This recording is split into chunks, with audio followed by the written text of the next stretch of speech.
நீங்கள்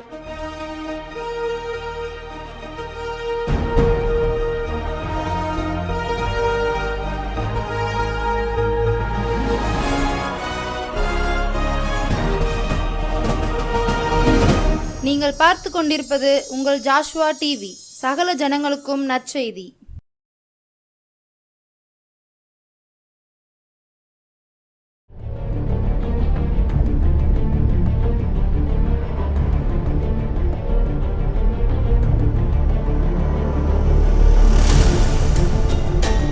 கர்த்தருடைய பரிசுத்த நாமத்துக்கு ஸ்தோத்திரம் உண்டாதாக. மீண்டுமாய் கூட இந்த ஆவிக்குரிய வசந்த காலத்தின் 2வது வாரத்தில் உங்களை சந்திப்பதில் மகிழ்ச்சி அடைகிறேன். இந்த நாளிலும் தியானத்திற்கு முன்பாக தலைகளை தாழ்த்தி ஜெபம் பண்ணுவோம். உலகிற்கு ஒளியாக தெரிந்து கொண்டாரே, உற்சாகத்தின் ஆவியினால் நிரப்பி விட்டாரே. உலகிற்கு ஒளியாக தெரிந்து கொண்டாரே, உற்சாகத்தின் ஆவியினால் நிரப்பி விட்டாரே. ஊக்கமாக ஊழியம் நான் செய்திடுவேனே, உருகி உருகி எரிய என்னை அர்ப்பணிப்பேனே. ஊக்கமாக ஊழியம் நீ செய்திடுவாயே, உருகி உருகி எரிய உன்னை அர்ப்பணிப்பாயே. நன்றி இயேசப்பா, நன்றியோடு துதிக்கிறோம், ஸ்தோத்திரிக்கிறோப்பா. ஆண்டவரே, நீர் எங்களை தெரிந்து கொண்டிருக்கிறீர், அதற்காக எமக்கு நன்றி செலுத்துகிறோம். ஆண்டவரே, ஒளியான தெய்வமே, ஆண்டவரே, நீர் எங்கள் வாழ்க்கையில் வெளிச்சமாக இருப்பதற்காக உமக்கு நன்றி செலுத்துகிறோம். ஜீவனாக இருப்பதற்காக நன்றி செலுத்துகிறோம். இந்த நாளிலும் தியானத்தையும் கர்த்தர் எங்களுக்கு ஆசீர்வதித்தாரும். இயேசுவின் இன்ப நாமத்தில் ஜெபிக்கிறோம் நல்ல பிதாவே, ஆமேன். கர்த்தருடைய பரிசுத்த நாமத்துக்கு ஸ்தோத்திரம் உண்டாதாக. இந்த நாளிலும் நாம் தியானிக்கும்படி தெரிந்து கொண்ட வேத வசனம் மத்தேயு எழுதின சுவிசேஷம் 5வது அதிகாரம் 14வது வசனம். மத்தேயு 5:14. நீங்கள் உலகத்துக்கு வெளிச்சமாய் இருக்கிறீர்கள், மலையின் மேல் இருக்கிற பட்டணம் மறைந்திருக்க மாட்டாது. நீங்கள் உலகத்துக்கு வெளிச்சமாய் இருக்கிறீர்கள், மலையின் மேல் இருக்கிற பட்டணம் மறைந்திருக்க மாட்டாது. இந்த வசனமும் கிறிஸ்துவானவர் மலை பிரசங்கத்தில் ஜனங்களை பார்த்து சீடர்களை பார்த்து சொன்ன வசனம் தான். ஸோ அவர் சீடர்களை பார்த்து ஜனங்களை பார்த்து சொன்னார்னா, விசுவாசிகளாகிய நாம் ஒவ்வொருவரையும் பார்த்து தான் ஆண்டவர் சொல்கிறாரு, நீங்கள் உலகத்துக்கு வெளிச்சமாய் இருக்கிறீர்கள். ஸோ நம்ம எல்லாரும் சொல்லலாம், நான் உலகத்துக்கு வெளிச்சம் அப்படின்னு சொல்லி தைரியமாக சொல்லலாம். ஆண்டவர் மட்டும் சொல்லலை, அதுக்கப்புறம் பவுல் தன்னுடைய நிருபங்கள் எல்லாத்துலேயும் சொல்கிறாரு, முற்காலத்தில் நீங்கள் அந்தகாரமாக இருந்தீங்க, ஆனால் இப்பொழுதோ கர்த்தருக்குள் நீங்கள் வெளிச்சமாய் இருக்கிறீர்கள் அப்படின்னு சொல்கிறாரு. இன்னொரு பகுதி நிருபத்தில் இந்த வசனத்தை எங்கே சொல்கிறாரு அப்படின்னு சொன்னால் 2 கொரிந்தியரில் சொல்கிறாரு, ஆண்டவர் எதனால் நம்ம வெளிச்சமாக மாறணும்னா, இருளின் அதிகாரத்தினின்று தேவன் நம்மை விடுதலையாக்கி தமது அன்பின் குமாரனுடைய ராஜ்யத்துக்கு உட்படுத்தி இருக்கிறார் அப்படின்னு சொல்லி ஒரு அதிகாரத்தில் கொலோசியரில் சொல்கிறார், கொலோசியர் நிருபத்தில் சொல்கிறாரு. ஸோ நம்ம இருளின் அதிகாரத்திலிருந்து விடுதலையாக்கப்பட்டுட்டோம். என்னைக்கு ஒளியாகிய கிறிஸ்துவை நம்ம இருதயத்தில் ஏற்றுக்கொண்டோமோ, என்னைக்கு அவரை ஏற்றுக்கொண்டு அவருடைய நாமத்தின் மேல் விசுவாசம் உள்ளவர்களாய் அவருடைய பிள்ளைகளாக மாறினோமோ, அன்னைக்கே நம்ம வெளிச்சத்தின் பிள்ளைகளாய் மாறிவிட்டோம். ஸோ நாமும் வெளிச்சம்தான். வேத வசனம் அந்த மாதிரி எபேசியரில் சொல்கிறாரு, நீங்கள் கர்த்தருக்குள்ளே வெளிச்சமாக இருக்கீங்க அப்படின்னு சொல்கிறாரு. பிலிப்பியரில் சொல்கிறாரு, சுடர்களை போல பிரகாசிக்கிற நீங்கள். இந்த உலகத்தில் நம்ம எப்படி பிரகாசிக்கமோ, தேவ வசனத்தை பிடித்து கொண்டு சுடர்களை போல பிரகாசிக்கிற நீங்கள் அப்படின்னு சொல்கிறாரு. ஸோ பிரகாசிக்கிற வெளிச்சமாக ஆண்டவர் நம்ம என்ன செஞ்சுருக்காரு, தெரிந்து கொண்டிருக்காரு. இன்னொரு இடத்துல தெசலோனிக்கேயரில் சொல்கிறாரு, நீங்கள் வெளிச்சத்தின் பிள்ளைகளும் பகலின் பிள்ளைகளுமாய் இருக்கிறீர்கள். ஸோ நாம் யார், இதை இன்னும் நிறைய வசனங்களை நம்ம தேடி பார்த்தோன்னு சொன்னால் இருக்கும். நாம் எல்லாரும் வெளிச்சத்தின் பிள்ளைகள், பகலின் பிள்ளைகள், ஒளியின் பிள்ளைகள், பகலுக்கு உரியவர்கள் அப்படின்னு சொல்லி நம்ம என்ன செய்யணும், நிருபத்தை எல்லாத்துலேயும் பவுல் மூலமாகவும் தேவனுடைய வார்த்தையை ஆண்டவர் உறுதிப்படுத்துகிறாரு. இன்னொன்று பார்த்தோம் அப்படின்னு சொன்னால், தேவ ஆவியானவர் ஆதியில் வானத்தையும் பூமியும் சிருஷ்டித்தார்னு ஆதியாகமம் 1 அதிகாரத்தில் பார்க்கும். அப்படி சிருஷ்டித்த போது முதலாவது ஆண்டவர் சொன்னார்னா, தேவன் வெளிச்சம் உண்டாக கடவது என்றார். ஸோ உலகத்தை சிருஷ்டிக்க முன்ன ஆண்டவர் முதலாவது உண்டு பண்ணதே வெளிச்சம், தேவன் வெளிச்சம் உண்டாக கடவது என்று சொன்னார். வெளிச்சம் உண்டாயிற்று அப்படி. அப்போ தேவ ஆவியானவர் அசைவாடி கொண்டிருந்தாரு. ஜலத்தின் ஆழத்தின் மேல் இருள் இருந்தது. அந்த ஆதியாகமம் 1 அதிகாரத்தை பார்த்தோன்னு சொன்னா, பூமியானது ஒழுங்கின்மையும் வெறுமையுமாய் இருந்தது, ஆழத்தின் மேல் இருள் இருந்தது, தேவ ஆவியானவர் ஜலத்தின் மேல் அசைவாடி கொண்டிருந்தார். அப்போ ஒழுங்கின்மையும் வெறுமையுமா இருந்த இடத்துல இருள் மூடி கொண்டிருந்தது. ஒழுங்கின்மையும் வெறுமையுமா பூமி இருந்துச்சு, ஆழமா இருந்த இடத்துல இருள் மூடிக்கிட்டு இருந்துச்சு. தேவ ஆவியானவர் ஜலத்தின் மேல் அசைவாடி கொண்டிருந்தார் இருக்கு. அப்படி அசைவாடி கொண்டிருக்கும்போது தேவன் கட்டளை இடுகிறாரு, வெளிச்சம் உண்டாக்க கடவுது அப்படின்னு தேவனோட வாயில இருந்து வார்த்தை. தேவன் இப்போ உலகத்தை சிருஷ்டிக்கணும்னு ஒரு விருப்பம் அவர் உள்ளத்துல வந்துடுச்சு, பிதாவோட உள்ளத்துல. பிதா அதை வார்த்தையா என்ன செஞ்சாரு? வசனித்தார். அந்த வார்த்தை தான் கிறிஸ்து. பிதாவோட வாயில் இருந்த வார்த்தை தான் கிறிஸ்து. அந்த கிறிஸ்து, அந்த வார்த்தை வெளிப்பட்ட உடனே ஜலத்தின் மேல் அசைவாடி கொண்டிருந்த ஆவியானவர் அசைவாடி அசைவாடி அசைவாடி இருள் மேல அசைவாட ஆரம்பிச்சாரு. அங்க வெளிச்சம் வந்துடுச்சு. எதுவுமே அப்போ வார்த்தையை வசனிக்க வசனிக்க வசனிக்க ஆவியானவர் அசைவாடி செயல்பட்டு செயல்பட்டு செயல்பட்டு அந்த காரியங்களை உருவாக்கி கொண்டே இருந்தார். அதே ஆவியானவர் இந்த நாள்ல எனக்குள்ளேயும் உங்களுக்குள்ளேயும் அசைவாடி கொண்டே இருக்கிறார். தேவன் விருப்பம் கொள்கிற எதுவையும் நாமும் விரும்பும் போது நம்முடைய இருதயம் அந்த விருப்பத்துக்கு செஞ்சு நாமும் ஒத்துழைக்கும் போது தேவ ஆவியானவர் அசைவாடி அசைவாடி பிதாவோட விருப்பத்தை நம்மில் உருவாக்குகிறவராக காணப்பட்டாரு. என்னைக்கு நம்ம தேவ ஆவியானவரே எனக்குள்ள வாங்க இயேசுப்பா நான் உங்களை ஏற்றுக்கொண்டேன்னு சொல்லும்போது அன்னைக்கு அந்த வெளிச்சம் நமக்குள்ள என்ன செஞ்சிருச்சு? வந்துடுச்சு. அந்த வெளிச்சம் நம்ம மூலம் இன்னைக்கு என்ன செஞ்சுக்கிட்டு இருக்கு? பிரகாசித்து கொண்டிருக்கிறது. நம் மூலம் நாம் செல்லும் இடமெங்கும் அசைவாடி கொண்டிருக்கிறது. ஸோ உருவாக்குகிற ஆவியானவர் எனக்குள்ள இருக்கிறாரு, என்னை உருவாக்குகிறார், என் மூலம் என்னுடைய சபையை உருவாக்குறார், இந்த தேசத்தை உருவாக்குறார், இந்த குடும்பத்தை உருவாக்குறார். நான் எங்கெங்கெல்லாம் போறனோ அங்கெங்கெல்லாம் ஆவியானவர் எனக்கு கூட வர்றாரு. பாருங்க, நம்ம வேதத்தில் பார்த்தோன்னு சொன்னால் அவன் போகும் இடம் எங்கும் அனுகூலமாயிட்டு, எசேக்கியா போன இடத்துல எல்லாம் அனுகூலமாயிட்டுன்னு சொல்லி பார்ப்போம். ஸோ நாம் போகும் இடமெல்லாம் அனுகூலமாகும். ஏன் அப்படின்னா ஆவியானவர் செல்லும் இடம் எங்கும் அவர் அனுகூல செய்கிற ஆவியானவர். தேவன் அடைக்கலமும் பலனும் ஆபத்து கோலத்தில் என் அனுகூலமான துணையும் மாணவர். அந்த அனுகூலமான துணையான ஆவியானவர் நமக்குள்ளே இருக்கிறாரு. ஸோ நம் செல்லும் இடம் எங்கும் தேவனுடைய வெளிச்சம் பிரகாசிக்கும். பிரகாசித்து ஒழுங்கினங்களை ஒழுங்குபடுத்தும், வெறுமையை நிறைவாக்கும், இருளை வெளிச்சமாக்கும். ஸோ நமக்குள்ள வாசம் பண்ணுகிற இருள் எப்படி, இந்த வாசம் பண்ணுகிற ஆவியானவருடைய வெளிச்சம் எப்படிப்பட்டது அப்படின்னு சொன்னால், ஒரு காலத்தில் நம்ம அந்தகாரமாக இருந்தது உண்மைதான். முற்காலத்தில் நீங்கள் அந்தகாரமாய் இருந்தீர்கள். ஆனால் இயேசுவானவராகிய ஒளி நமக்குள்ள வந்த போது அந்த இருளை என்ன செஞ்சிருச்சு? விரட்டிடுச்சு. ஸோ இப்போ கர்த்தருக்குள்ள நாம வெளிச்சமா இருக்கோம். யோவான் எழுதின சுவிசேஷம் 1 அதிகாரம் உள்ள அந்த வசனங்கள் அதை தெளிவா சொல்லும். யோவான் எழுதின சுவிசேஷம் 1 அதிகாரம் பாருங்க. ஆதியிலே வார்த்தை இருந்தது, அந்த வார்த்தை தேவனிடத்தில் இருந்தது, அந்த வார்த்தை தேவனாய் இருந்தது, அவர் ஆதியிலே தேவனோடு இருந்தார். 3வது வசனம், சகலமும் அவர் மூலமாய் உண்டாயிற்று, உண்டானது ஒன்றும் அவராலே அல்லாமல் உண்டாகவில்லை. 4வது வசனம், அவருக்குள் ஜீவன் இருந்தது, அந்த ஜீவன் மனுஷருக்கு ஒளியாய் இருந்தது. ஸோ அந்த பிதாவுக்குள்ள இருந்த ஜீவன் தான் கிறிஸ்து ஆவியானவர். அந்த ஆவியானவர் இன்று நமக்குள்ள என்ன செஞ்சிட்டு இருக்காரு? பிதாவோட குமாரனோட சகல வல்லமையோட சகல பரிபூரணத்தோட சகல கிருபைகளோட நமக்குள்ள பரிபூரணமாய் வாசம் பண்ணி கொண்டிருக்கிறாருன்னு சொல்லி வேதவசனம் சொல்லுது. பாருங்க, அந்த ஜீவன் மனுஷருக்கு ஒளியா இருந்தது. 5வது வசனம், அந்த ஒளி இருளிலே பிரகாசிக்கிற ஒளி. ஸோ எனக்குள்ள வாசமா இருக்கிற ஒளி, நான் வெளிச்சம். இந்த எனக்குள்ள இருக்க இந்த வெளிச்சம் உலகத்துக்கு ஒளியா இருக்கு. அது இந்த உலகத்துல இருள் இருக்கிற இடத்துல பிரகாசிக்கிறதாக இருக்கிறது. அப்போ நம்ம உதாரணத்துக்கு நம்ம வீட்டில் எடுத்துக்கிடுவோமே, நம்ம வீட்டுக்குள்ள வர்றோம், வெளியில இருந்து இருட்டிடுச்சு, இருட்டுற உடனே இருளா இருக்கு, நம்ம சுவிட்சை போட்ட உடனே வெளிச்சம் வருது. வெளிச்சம் வந்த அடுத்த செகண்ட் இருள் என்ன செஞ்சிருது?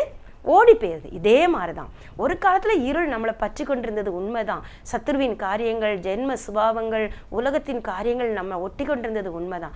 ஆனா எப்ப கிறிஸ்துவாகிய ஜீவன் நமக்குள்ள பிரகாசிச்சதோ, ஒளியானவர் நமக்குள்ள பிரகாசிச்சாரோ, அப்போமே அந்த ஒளி என்ன செஞ்சுட்டு, ஒளி பிரகாசித்த அடுத்த செகண்ட் போகணும் சொல்ல வேண்டாம், விரட்டணும் சொல்ல வேண்டாம், தானா அது என்ன செஞ்சிடும்? ஓடி போயிடும். ஸோ நாம இந்த நாட்கள்ல அந்த ஒளியை நம்ம வாழ்க்கையில ஒவ்வொரு நாளும் கூட்டிக்கொள்ள, அந்த பிரசன்னத்தை மட்டும் மட்டும் இழந்து போகாதபடிக்கு தேவனுடைய இன்ப பிரசனத்தை அவர் நமக்குள்ளதான் இருக்காரு, ஆனா அதை அனல் முட்டி எரிய விட்டுக்கிட்டே இருக்கணும்.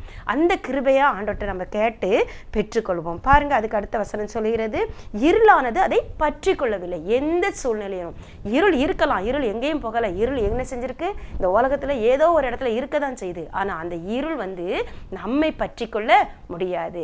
ஏன்னா அவருக்கு முன்பாக இருளும் வெளிச்சமும் சரி, இரவும் என்னை சுற்றி வெளிச்சமா இருக்கும்னு யோபு என்ன செய்யறாரு சொல்றாரு. காரணம், அந்த இருள் என்ன செய்ய முடியாது, நம்ம மூடிக்கொள்ள முடியாது. உலகத்திலே இந்த உலகம் பூரா இருளில் இருக்கும் ஜனங்கள் பெரிய வெளிச்சத்தை கண்டார்கள். மரண இருளின் திசையில் இருக்கிறவர்களுக்கு அந்த வெளிச்சம் பிரகாசித்தது. ஏற்றுக்கொண்டவங்க வெளிச்சமா மாறுவாங்க, ஏற்றுக்கொள்ளாதவங்க இருளே நிற்பாங்க. அந்த வெளிச்சம் எல்லாரையும் நோக்கிதான் அது பிரகாசிக்கு. தேடி வர்றவங்களுக்கு அது ஜீவனா மாறுது, ஒளியா மாறுது, அவங்கள ஒளியா மாற்றுது, அவங்களையும் சுடரா மாற்றுது. ஆனா தேடி வர முடியாட்டு அதை புறக்கணிச்சு நிற்கவங்க இன்னும் இருள நிற்காங்க. ஸோ நாம் இன்னைக்கு எப்படிப்பட்டவர்களா இருக்கோங்கிறத நம்ம யோசிச்சு பார்ப்போம். 9வது வசனம் சொல்லுது, உலகத்திலே எந்த மனுஷனையும் பிரகாசிப்பிக்கிற ஒளியே அந்த மெய்யான ஒளி. ஸோ எந்த மனுஷனையும், அவங்க ஊழியக்காரங்களை தான் ஆண்டவர் பிரகாசிப்பாரு, சீடர்களை தான் பிரகாசிப்பாரு, அவங்கள பிரகாசிப்பாரு, இவங்களை பிரகாசிப்பாரு, என்னெல்லாம் பிரகாசிக்க முடியாட்டாரு அப்படின்னு சொல்ல யாருக்குமே இல்லை. எல்லாரும் எந்த மனுஷனையும் ஏற்றுக்கொள்கிற எந்த மனுஷனையும், அந்த ஒளியை விசுவாசித்து ஏற்றுக்கொள்கிற எந்த மனுஷனையும் பிரகாசிப்பிக்கிற மெய்யான ஒளி அந்த ஒளி அப்படின்னு சொல்லி யோவான் சுவிசேஷம் 1வது அதிகாரம் 9வது வசனம் சொல்லுது, உலகத்திலே எந்த மனுஷனையும் பிரகாசிப்பிக்கிற ஒளியே அந்த மெய்யான ஒளி. ஸோ நாம் அந்த ஒளியா ஏற்றுக்கொள்ளும் போது அந்த ஒளி நமக்குள்ள இருந்தும் இந்த உலகத்துக்கு வெளிச்சமா பிரகாசிக்குது, இந்த உலகத்தாரோட இருளை விரட்டக்கூடியதா காணப்படுது. ஸோ நாம செல்லுமிடமங்கும் தேவனுடைய மகிமையை சுமந்து சொல்றோம், தேவனுடைய வெளிச்சத்தை சுமந்து செல்லுகிற வெளிச்சமா காணப்படுதோம். அது மாத்திரம் அல்ல, 15வது வசனம் சொல்லுது, விளக்கை கொளுத்தி மரக்கால் மூடி வைக்காமல் விளக்கு தண்டின் மேல் வைப்பார்கள், அப்பொழுது அது வீட்டில் உள்ள யாவருக்கும் வெளிச்சம் கொடுக்கும். ஒவ்வொருத்தரும் இதை ஒரு பெரிய சாப்டர். நம்ம இதை சிம்பிளா பார்த்தோம்னா, மரக்கால் அப்படின்னு சொன்னா உலக பிரகாரமான உலக சிந்தையை குறிக்கி, விளக்கு தண்டுங்கிறது ஆவிக்குரிய சிந்தையை குறிக்கி. ஸோ ஆவியின் சிந்தையோடு கூட நாம் இதை ஏற்றுக்கொண்டு நாம் பிரகாசிக்க முற்படும் போது மட்டும்தான் அது வீட்டில் உள்ள யாவருக்கும் வெளிச்சம் கொடுக்கக்கூடிய விளக்கா என்ன செய்யும், மாறும். விளக்க கொளுத்தி விளக்கு தண்டின் மேல ஆவியின் சிந்தையோடு கூட வேத வசனத்தின் வெளிச்சங்களோட கூட தேவன் என்னை எப்படி பார்க்கிறார், உலகம் எப்படியும் பார்க்கட்டும். ஒருவேளை நம்முடைய உள்ளத்துல கூட சில நேரம் மாறுபாடான சிந்தை வரலாம். அது எல்லாத்தையும் நான் என்ன நினைக்கிற மாதிரி இல்லை, இந்த குடும்பம் என்ன நினைக்கிற மாதிரி நான் இல்லை, இந்த உலகம் என்ன நினைக்கிற மாதிரி இல்லை, என்னுடைய தேவன் என்னை எப்படி பார்க்கிறாருன்னு நான் இந்த வேதத்தின் மூலம் பார்க்கிறேன். இந்த வேத வசனம் தான் எனக்கு கண்ணாடி, அது மூலம் நான் என்ன பார்ப்பேன், அது மூலம் நான் என்ன செய்வேன். நான் வேத வசனம் என்ன வெளிச்சம்னு சொல்லுது. வேதத்துல கிறிஸ்துவானவர் மலைப்பிரசங்கத்துல என்ன வெளிச்சம்னு சொல்லியிருக்கிறார். நான் வெளிச்சமா இருக்கேன், விளக்கு தண்டின் மேல நான் வைப்பேன்னு சொல்லி இந்த உலக பிரகாரமான சிந்தைங்கிற மரக்காலால நம்ம மூடி வைக்காம விளக்கு தண்டாகிய ஆவியானவருடைய துணையோடு கூட நாம எழும்பி நின்று பிரகாசிக்கும் போது மலை மேல இருக்கிற பட்டணமா அநேகர் நம்ம மகிமையாய் பார்க்கக்கூடிய அளவுக்கு பாருங்க, மலையில் மேல் இருக்கிற பட்டணம் மறைந்திருக்க மாட்டாது, யாராலையும் எதுவாலையும் அதை மறைக்க முடியாது. இதோ தேவனுடைய பிரசன்னத்தை நம்ம கூட்டும் போது நம்மால கூட நம்ம என்ன செய்ய முடியாது, மறைத்து வைக்க முடியாது. இயேசுமானவர் மறைஞ்சு போனாரு, ஒளிஞ்சு போனாரு. இந்த உலகம் அவரை சிலுவையில அடிச்சு பாதாளத்துக்குள்ள இறக்கிட்டோன்னு பிசாசு நினைச்சான், ஏரோது நினைச்சாங்க, அன்னைக்கு சிலுவையில அடிச்சவங்க அவரை ஒப்பு கொடுத்தவங்க நினைச்சாங்க. ஆனா அவரை மறைக்க யாராலும் எவராலும் எதுவாலும் முடியல. அதே போலதான் நமக்குள் இருக்கிற கிறிஸ்துவாகிய ஒளிய நாம நினைச்சாலும் மறைச்சு வைக்க முடியாது. நம்முடைய நம்முடைய குடும்பத்தார், நம்முடைய சுற்றுப்புறத்தார் நினைச்சாலும் அதை என்ன செய்ய முடியாது, மறைக்க முடியாது. ஆனா நமக்குள்ள இருக்க ஒளியை நாம என்ன செய்யலாம், நம்முடைய அறியாமையினால குறைச்சி போடலாம். மங்கி எரிய பண்ணுகிறவர்களா நம்ம நிறைய நேரம் காணப்படலாம். ஆனால் ஆண்டோடைய வசனம் சொல்ல, அவர் நெருந்திய நாணலை முறியாமலும் மங்கி எரிகிற திரியை அணையாமலும் இருக்கிறவர். அதனால அந்த மங்கி இன்னைக்கு ஒருவேளை நம்முடைய பிரகாசம் மங்கி போய் நம்முடைய சிந்தையினால, நம்முடைய மாம்ச சிந்தையினால, நம்மை குறித்த நம்முடைய தவறான மனப்பான்மையினால, மற்றவங்க சொன்னதை உலகம் சொன்னதை நம்ம ஏற்றுக்கொண்டதுனால புகை பிடிச்சி, சிம்னி எப்படி புகை பிடிச்சி உள்ள இருக்க வெளிச்சம் மங்களா தெரியுமோ அதே போல காணப்படலாம். ஆனா உள்ள இருக்க வெளிச்சமா தான் இருக்கு. ஸோ நாம் இந்த நாளில் அந்த சிம்னியை எப்படி நம்ம தொடச்சி சுத்திகரிப்போமோ அதே போல் நம்முடைய சிந்தையை மாம்ச சிந்தைக்கு கொடுக்குற தீனியை குறைச்சி ஆவிக்குரிய சிந்தைக்கு கொடுக்குற தீனியை நம்ம கூட்டிக் கொள்வோம். வேத வசனங்களினால நாம அதிகமாக நிரப்பி தேவனுடைய பிரசன்னத்தில் காத்திருப்போம். அவருடைய சங்கீதங்களினாலும் ஞான பாட்டுகளினாலும் நம்ம இன்னைக்கு உயிர்ப்பித்துக் கொள்வோம். அந்த ஒளியை நம்ம உயிர்ப்பிக்க உயிர்ப்பிக்க உயிர்ப்பிக்க அந்த ஒளி நமக்குள்ள என்ன செய்யும்? கூடும். கூட கூட கூட அந்த ஒளியோட வெளிச்சத்தோட மகிமை கூடும். அந்த உதிக்கிற ஒரு ஒளியின் இடத்துக்கு ஜாதிகளும் ராஜாக்களும் நடந்து வருவார்கள்னு வேதவசனம் சொல்லுது. ஸோ ஒளியை கூட்ட கூட்ட சுவிசேஷம் என்ன செய்யும்? கடந்து போகும். நற்செய்தி கடந்து போகும். அப்படி கடந்து போகும்போது தானா என்ன செய்யும்? ஜனம் வெளிச்சத்தின் இடத்திற்கு ஓடி வரும். அதைத்தான் இந்த 16வது வசனம் சொல்லுது, இவ்விதமாய் மனுஷர் உங்கள் நற்கிரியைகளை கண்டு பரலோகத்தில் இருக்கிற உங்கள் பிதாவை மகிமைப்படுத்தும்படி உங்கள் வெளிச்சம் அவர்கள் முன்பாக பிரகாசிக்க கடவது. ஸோ மனுஷர் நம்முடைய நற்கிரியைகளை கண்டு, அப்போ நம்ம நற்கிரியைகளை செய்யும்படி தான் கிறிஸ்து இயேசுவுக்குள் சிருஷ்டிக்கப்பட்டவர்களாக இருக்கும். ஸோ ஒரு காலத்தில் நம்ம துர்க்கிரியைகளை செய்திருக்கலாம், துர்க்கணும் பொல்லாப்பு எல்லாம் நம்மக்கிட்ட காணப்பட்டிருக்கலாம்.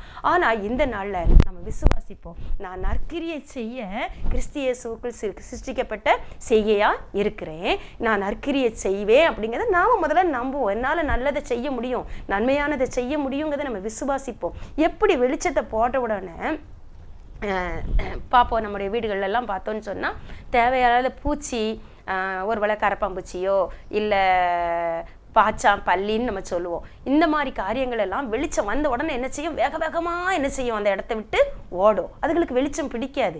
அதே போல் வெளிச்சத்தை நம்ம கூட்ட கூட்ட கூட்ட நமக்குள்ளே இருக்கிற ஒருவேளை ஜென்ம சுபாவங்கள், ஒருவேளை நம்ம பிறக்கும் போதே நம்மோடு வந்த பாவங்கள், நம்ம பழகுன இடங்களில் நம்ம தெரிஞ்சோ தெரியாமலோ நம்ம மேலே வந்து ஒட்டி கொண்ட அசுத்தங்கள் எல்லாம் வெளிச்சத்தை கூட்ட கூட்ட கூட்ட தானாக அது என்ன செய்ய ஆரம்பிக்கும்? விலகி ஓட ஆரம்பிக்கும்.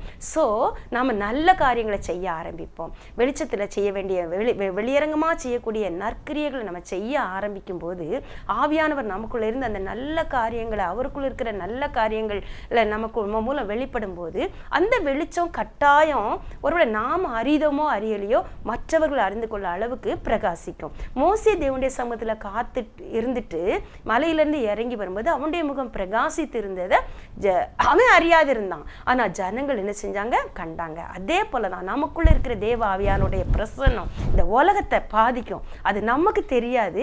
ஆனா நமக்குள்ள இருக்கிற தேவனுடைய இன்ப பிரசன்னம் இந்த உலகத்தை பாதிக்கும். அந்த வெளிச்சத்துல வரும்போது அவங்களுடைய அசுத்தங்களும் வெளியரங்கமாகும். ஸோ அவங்களும் ஐயோ இப்படி இருக்குதேன்னு யோசிச்சு அதை சுத்திகரிக்க முற்படுவாங்க. அந்த அசுத்தங்கள் தானா விலகி ஓடும். ஓடாத அசுத்தங்களையும் நாம ஆவியானவர் துணையோடு கூட கழுவி வார்த்தையினால ஆவியினால கழுவி சுத்திகரித்துக் கொள்ள முடியும். இன்னும் நம்முடைய வெளிச்சம் பிரகாசிக்க ஆரம்பிக்கும். அதே போல பாடுகளின் நேரத்துல, கஷ்டங்களின் நேரத்துல கூட நம்ம தேவ மகிமையை வெளிப்படுத்தக்கூடிய சாந்து சொருபிகளா, தேவனுடைய இன்ப பிரசனத்தை வெளிப்படுத்தக்கூடிய கருவிகளா காணப்படுவோம். ஸ்தேவான ஜனங்கள் கல்லெறிஞ்சி கொல்லும் போது ஸ்தேவானுடைய முகம் தேவதூதனுடைய முகத்தை போல பிரகாசித்தது என்பதை யாரு கல்லெறிஞ்சாங்களோ அவங்களே என்ன செஞ்சாங்க? பார்த்தாங்க. அப்போ அவங்கள பயம் கட்டாயம் தொற்றுக்கணும். அந்த ஸ்தேவான கல்லெறியும் போது பார்த்துக்கிட்டு இருந்த சவுல், அவனுடைய முகம் தேவதூதமானுடைய முகம் போல இருந்ததை பார்த்த சவுல் அதே ஒளியை என்ன செஞ்சாருன்னா தமஸ்குக்கு போகும்போது அப்போ அவருடைய உள்ளத்துக்குள்ள ஒரு பயம் இருந்துகிட்டே இருந்திருந்திருக்கும் கட்டாயம். ஐயோ இந்த மனுஷனை நம்ம கல்லெறிஞ்சி கொலை செஞ்சோமே, ஆனா கொஞ்சம் கூட அவன் கலங்கலையே, கொஞ்சம் கூட கலங்காம அவன் நம்மளை எதிர்த்து அந்த தைரியமா நின்று பிரசங்கிச்சானே, நற்செய்தியை சொல்லி நான் ஒரு நீள பிரசங்கம் பண்றாரு ஸ்தேவான். அத்தான் அந்த வார்த்தைகளும் அவனோட அந்த வார்த்தைகள் மட்டும் இல்லை, அந்த வார்த்தையை பேசும்போது அவனுடைய வார்த்தையில இருந்த அந்த உப்பும் ஒளியும் கிருபையும் அதிகாரத்தையும் அந்த சவுலோட உள்ளத்தை பாதிச்சிருந்தது.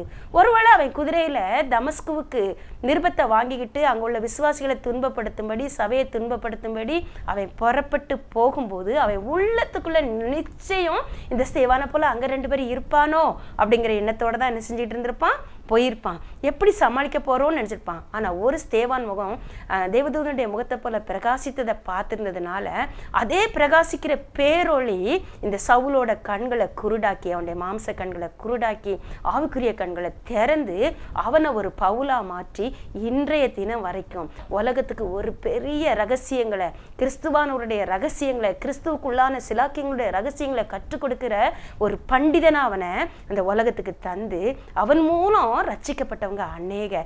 இன்னும் அதாவது வேதத்தோட கிறிஸ்துவானவர் சிலுவையில் மரித்ததோட ரகசியத்தோட பின்னணியை பூரா நமக்கு வெளிப்படுத்தினது பவுலோட நிருபங்கள் தான். ஸோ அப்படிப்பட்ட ஒரு மகனா அவனை தெரிந்து கொண்டார். இதற்கு காரணம் சேவானுடைய முகத்துல பிரகாசித்த அந்த ஒளியானவரை அவன் என்ன செஞ்சான், அறிந்து கொண்டான். அதை குறித்த ஒரு சிந்தனை அவன் மேற்கொண்டான். ஆண்டவர் ஒளியா அவனுக்குள்ள பிரகாசிச்சாரு, அவனை ஒளியா மாற்றினாரு, அநேகருடைய மனக்கண்களை திறக்கக்கூடிய பாத்திரமா எடுத்து பயன்படுத்தினார். அதே போலதான் எப்படி கிதியோனுக்கு மண்பாண்டத்துக்குள்ள தீவெட்டியை வச்சு கொண்டு போய் அந்த யுத்த காலத்தில் அந்த மண்பாட்டத்தை உடைக்கும் போது அந்த தீவெட்டி பிரகாசிச்சதோ அதே போல கிறிஸ்துவானவர் மகிமையின் நம்பிக்கையா, ஒளியா, இன்ப பிரசன்னமா நமக்குள்ள, நம்முடைய சரீரமாகிய மண்பாண்டத்துக்குள்ள அவர் ஜீவித்து கொண்டிருக்கிறார். நம்மை அவருடைய சமூகத்துல உடைச்சி ஊற்றும் போது அவருடைய எதெல்லாம் ஒருவேளை அவருடைய பலிபீடத்துல வச்சு நம்முடைய சரீரத்தின் இச்சைகளை, விருப்பங்களை, நம்முடைய சரீர பிரகாரமான எண்ணங்களெல்லாம் உடைச்சு அவர் இடத்துல ஊற்ற ஊற்ற ஊற்ற எந்தெந்த பகுதியெல்லாம் உடைக்குமோ அந்தந்த பகுதி மூலம், நம்முடைய பார்வையின் மூலமா, நம்முடைய பேச்சின் மூலமா, நம்முடைய சிந்தையின் மூலமா, நம்முடைய செயல்கள் மூலமா, நம்ம மேற்கொள்கிற பிரயாணங்கள் மூலமா, நம்முடைய பிரசங்கத்தின் மூலமா, நாம் செய்கிற நற்கிரியைகள் மூலமா தேவ ஆவியானவர் நம் மூலம் பிரகாசிப்பார். அன்று கிதியோன் உடைச்ச போது அந்த எப்படி சத்துருடைய சேனை சிதறிக்கப்பட்டு ஓடி கர்த்தரின் பட்டயம், கிதியோனின் பட்டயம், கர்த்தரின் பட்டயம் ஜனங்கள் சத்தமிட்டார்களோ அதே போல நம்ம மூலமும் ஆவியானவர் மகிமைப்படுவார். நம்மை பார்க்கிறவர்கள் தேவனை காண, கர்த்தரை காண கர்த்தர் அனுக்கிரகம் செய்வார். நாமும் வெளிச்சமாய் இந்த உலகத்துல ஜீவிக்கிறோம். கர்த்தர் நமக்குள்ள வெளிச்சமா இருக்கிறாரு. நாம வெளிச்சத்தின் பிள்ளைகளா, பகலின் பிள்ளைகளா ஜீவிக்க நம்ம அர்ப்பணிப்போம். அந்த ஒளியின் பகலுக்குரியவர்களாகிய நாமும் விசுவாசம், அன்பு என்னும் ஒளியின் ஆயுதத்தை தரித்து கொள்வோம் சொல்றாரு. ஸோ பகலில் நடக்கிறவர்கள் போல சீராய் நடக்க நம்ம ஆண்டவருடைய கரத்துல அர்ப்பணிப்போம். அந்த வெளிச்சத்தை நாளுக்கு நாள் கூட்டுக்கொள்வோம். நீதிமான்கள் 4:18 சொல்லுது, நீதிமானுடைய பிரகாசம் அதிகமாய் பிரகாசிக்கிற சூரிய பிரகாசம் போல இருக்கும் அப்படின்னு சொல்லி வேதவசனம். அதாவது நடுப்பகல் வரைக்கும் அதிகமாய் பிரகாசிக்கிற சூரிய பிரகாசம் போல இருக்கும். அவரிடத்தில் அன்புகிறவர்களோ வல்லமையோடு உதிக்கிற சூரியனை போல இருப்பார்கள் என்று வேதவசனம் சொல்லுது. ஸோ நம்ம வல்லமையோடு உதிக்கிற சூரியனை போல, நடுப்பகல் வரை பிரகாசிக்கிற சூரிய பிரகாசத்தை போல இந்த உலகத்துல ஒளி வீச நம்மை அர்ப்பணிப்போம். கர்த்தர் தாமே நம்ம ஒருவரையும் எடுத்து பயன்படுத்துவாராக. தலைகளை தாழ்த்தி ஜெபம் பண்ணுவோம்.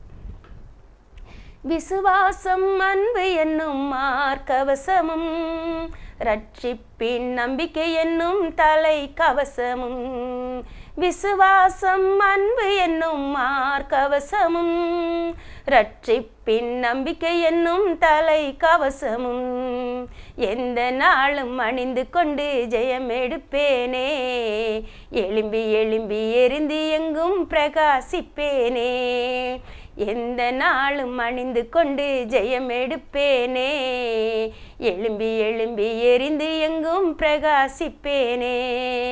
எழும்பி எழும்பி எரிந்து எங்கும் பிரகாசிப்பேனே. நன்றி தகப்பனே, நன்றியோடு துதிக்கிறோம், ஸ்தோத்தரிக்கிறோப்பா. நாங்கள் எழும்பி எரிந்து எங்கும் பிரகாசிக்க உடைய சமூகத்தில் அர்ப்பணிக்கிறோம் ஐயா. நீர் எங்களை வெளிச்சமாக்கி இருக்கிறீர். வெளிச்சத்தின் பிள்ளைகள் என்று எங்களை அழைத்திருக்கிறீர். நாங்கள் வெளிச்சத்தின் பிள்ளைகளாய் நடந்து கொள்ள ஆவியானவர் ஒவ்வொரு நாளும் உடைய கிருபையும் ஒத்தாசையும் கர்த்தப்பரத்திலிருந்து அனுப்புவீராக. அநேகரச்சே வெளிச்சத்திற்கு நேராக திருப்புகிற பிள்ளைகளாய், வெளிச்சத்தின் அண்டையிலே கொண்டு வருகிற பிள்ளைகளாய் உடைய பரலோக வெளிச்சம் எங்கள் முன்பாக பிரகாசிக்கட்டும் இயேசப்பா. அந்த பரலோக நன்மைக்கு நேராய் நடத்துகிற பிள்ளைகளாய் ஆண்டவரே நாங்கள் ஜீவிக்க அருள் செய்யும். இயேசுவின் இன்ப நாமத்தில் ஜெபிக்கிறோம் நல்ல பிதாவே, ஆமென்.